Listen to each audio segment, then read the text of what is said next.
Hello, నేను మీ CS రావు. Operation Sindoor 1.0 లేదా 2.0 రెండిట్లో మనకి కనిపించింది ఏంటంటే డ్రోన్స్, అలాగే మిజైల్స్, రాడార్. ఇవే మనకి వినిపించినండి. అంటే గతంలో మాదిరిగా సైన్యం ఎక్కువగా మానవ సైన్యం కన్నా కూడా టెక్నాలజీ పరంగా ఎక్కువగా ఉపయోగించారు. టెక్నాలజీని హై ఎండ్ ఉపయోగించడం కారణంగానే పాకిస్తాన్ని 3 రోజుల్లో ఖతం చేయగలిగారు. పాకిస్తాన్ ప్రయోగించినటువంటి డ్రోన్స్ని కానీ లేదా మిజైల్స్ని కానీ వెంటనే తిప్పి కొట్టడానికి కారణం హై రెజల్యూషన్ ఉన్నటువంటి రాడార్స్. అలాగే ఐఎన్ఎస్ విక్రాంత్ లాంటివి అత్యాధునికమైనటువంటి వ్యవస్థ ఉండడం. లేదంటే పాకిస్తాన్ టార్గెట్ చేసినటువంటి 15 నగరాలు భారతదేశంలో ఉండేవి చాలా వరకు ధ్వంసం అయి ఉండేవి. కొన్ని వందల డ్రోన్స్ని పాకిస్తాన్ ప్రయోగించింది, టర్కీకి సంబంధించినటువంటి వాటిని కానీ లేదా చైనాకి సంబంధించినటువంటి వాటిని కానీ. వాటన్నిటిని కుప్పకొల్చడంతో పాటు MiG-16 లాంటి విమానాలను కూడా కూల్చివేశారు భారత ఆర్మీ. దానికి కారణం అత్యాధునికమైనటువంటి టెక్నాలజీ, నిఘా వ్యవస్థ ఉండడమే. బాలాకోట్ దాడుల్లో సందర్భంగా ఉపయోగించినటువంటి RISAT అనేటువంటి హై రెజల్యూషన్ శాటిలైట్ ఏదైతే ఉందో, ఈ RISAT నుంచి దాన్ని ఎన్హాన్స్ చేస్తూ ఇప్పుడు ఇస్రో RISAT 1B తీసుకొస్తుంది. ఇప్పుడు లేటెస్ట్గా ఆపరేషన్ సింధూర్ ముగిసిన తర్వాత మన ఇస్రో భారత ఆర్మీకి అత్యంత హై రెజల్యూషన్ ఉండేటువంటి శాటిలైట్ RISAT 1Bని ఇప్పుడు పరిచయం చేస్తుంది, ప్రయోగించబోతుంది. మే 18వ తారీఖున ప్రయోగించబోతుంది ఇస్రో. ఇప్పటికే 24x7 నిఘా కోసం, high resolution real time intelligence కోసం 10 శాటిలైట్లని భారత ఆర్మీకి అందుబాటులో ఉంచింది ఇస్రో. ఈ 10 శాటిలైట్లు ఇప్పుడు మొత్తం తీరం వెంబటి 7,000 కిలోమీటర్లు సుమారుగా, అలాగే ఉత్తర భారతదేశానికి సంబంధించిన సరిహద్దులు ఏవైతే పాకిస్తాన్కి అలాగే భారతదేశానికి మధ్య ఉన్నటువంటి సరిహద్దులు ఏవైతే ఉన్నాయో ఆ సరిహద్దులు, అలాగే తీర ప్రాంతం, ఈ మొత్తాన్ని కవర్ చేస్తూ 10 శాటిలైట్లు ఇప్పుడు పనిచేస్తూ ఉన్నాయి.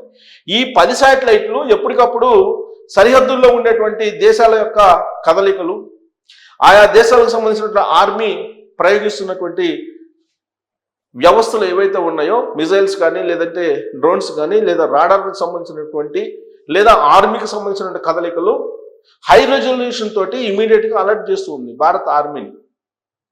అలాంటి సాంకేతిక పరిజ్ఞానాన్ని ఇస్రో అందజేసింది. ఇస్రో చైర్మన్ నారాయణన్ రీసెంట్గా బెంగళూరులో 2 డేస్ క్రితం ఒక సమావేశానికి, ఒక యూనివర్సిటీలో సమావేశానికి హాజరయ్యారు. ఆ వేదిక మీద నుంచి నారాయణన్ గారు చెప్తూ 18వ తారీఖున RISAT 1B అనేటువంటి శాటిలైట్ని ప్రయోగిస్తున్నాం. ఈ శాటిలైట్ రాబోయేటువంటి రోజుల్లో 24x7 పొగమంచు ఉన్న, భారీ వర్షాలు ఉన్న, ఫుల్గా మేఘాలు ఉన్న, రాత్రి పగలు హై రెజల్యూషన్ ఇమేజ్ తోటి ఆయా దేశాలకు సంబంధించిన ఆర్మీల కదలికలను భారత ఆర్మీకి అందజేస్తుంది. ఈ శాటిలైట్ యొక్క స్పెషాలిటీ అదని చెప్పి ఆయన అనౌన్స్ చేశారు. రియల్ టైమ్ ఇంటెలిజెన్స్లో అది పనిచేస్తుంది, కీలకం కాబోతుంది రియల్ టైమ్ ఇంటెలిజెన్స్ని అందించడానికి అనేది ఆయన అనౌన్స్ చేస్తున్నారు. ఇప్పటికే బాలాకోట్ దాడి తర్వాత పాకిస్తాన్కి సంబంధించినటువంటి ఆర్మీ మీద నిఘా పెట్టడానికి RISAT అనేదాన్ని ఉపయోగించారు.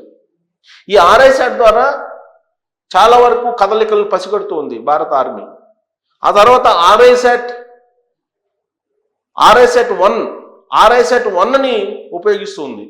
ఇప్పుడు RISAT 1 కానీ RISAT కానీ ఆపరేషన్ సింధూర్లో అద్భుతంగా పనిచేశాయి.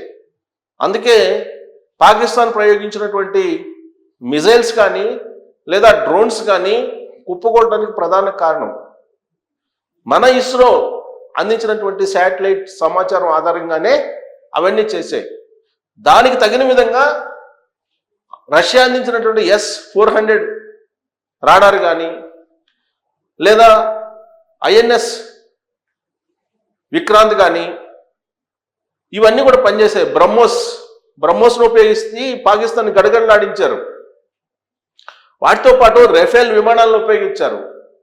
ఈ ఆపరేషన్ సింధూర్ ద్వారా సరిహద్దుల్లో ఉండేటువంటి చైనాకి కానీ పాకిస్తాన్కి కానీ ఒక గుణపాఠం చెప్పింది భారత ఆర్మీ. ప్రపంచ దేశాలకి అలాగే అంతర్జాతీయ సమాజానికి భారతదేశం ఒక బలమైనటువంటి ఆర్మీని కలిగి ఉంది, బలమైనటువంటి రక్షణ వ్యవస్థని కలిగి ఉంది అనేటువంటి సంకేతాన్ని చాలా బలంగా ఇవ్వగలిగింది ఈ ఆపరేషన్ సింధూర్ ద్వారా. కాకపోతే రాబోయేటువంటి రోజుల్లో చైనాను కూడా నిలువరించాలి భారతదేశం. పాకిస్తాన్ అనేది రాజకీయంగా, ఆర్థికంగా, సామాజికంగా అన్ని రకాలుగా చితికిపోయినటువంటి దేశం. అక్కడ ఉండేటువంటి అనిశ్చిత పరిస్థితులు అనేకం ఉన్నాయి. అమెరికా అండలేకపోతే ఒక్క క్షణం కూడా ఆ దేశం ప్రపంచ పటంలో కనిపించదు. కానీ చైనా విషయం భిన్నమైనది. చైనా ఆర్మీ బలమైనటువంటి ఆర్మీ. చైనాలో అత్యాధునికమైనటువంటి సాంకేతిక పరిజ్ఞానాన్ని ఆ దేశానికి సంబంధించిన ఆర్మీ వాడుతుంది అనేటువంటి ఒక ఇన్ఫర్మేషన్ ప్రపంచ దేశాలకి అలాగే అంతర్జాతీయ సమాజానికి తెలుసు.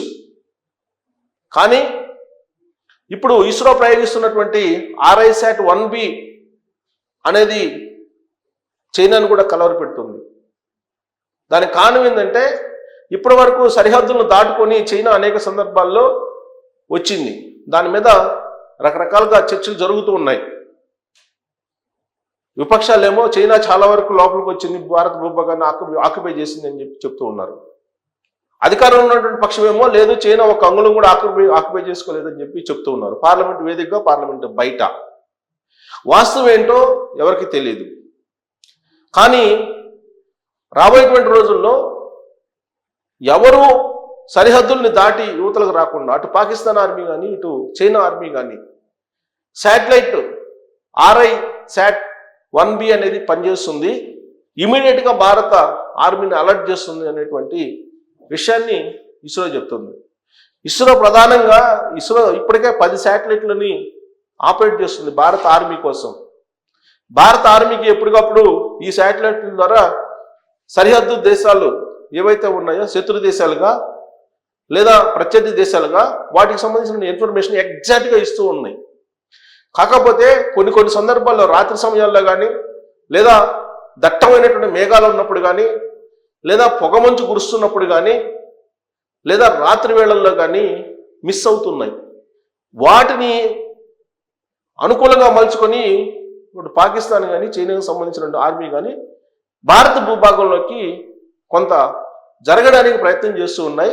అలాంటివి జరగకుండా ఉండడానికి రాత్రి వేళ కానీ పొగమంచు ఉన్నప్పుడు కానీ భారీ వర్షాల సమయంలో కానీ మేఘాలు దట్టంగా ఉన్నప్పుడు కానీ రాత్రి వేళల్లో కానీ ఎప్పుడైనా సరే 24/7 ఖచ్చితమైనటువంటి హై రెజల్యూషన్ తోటి కూడినటువంటి పిక్చర్స్ని ఇవ్వడానికి శాటిలైట్ RISAT 1B పనిచేస్తుంది.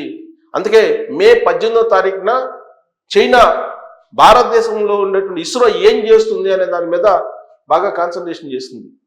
ఎందుకంటే చైనాకు సంబంధించిన కదలికలను కూడా పసిగట్టడానికి ప్రత్యేకంగా ఈ శాటిలైట్ని ఇస్రో ప్రయోగిస్తుంది. పైగా హై రెజల్యూషన్ ఉండేటువంటి శాటిలైట్ ఇది.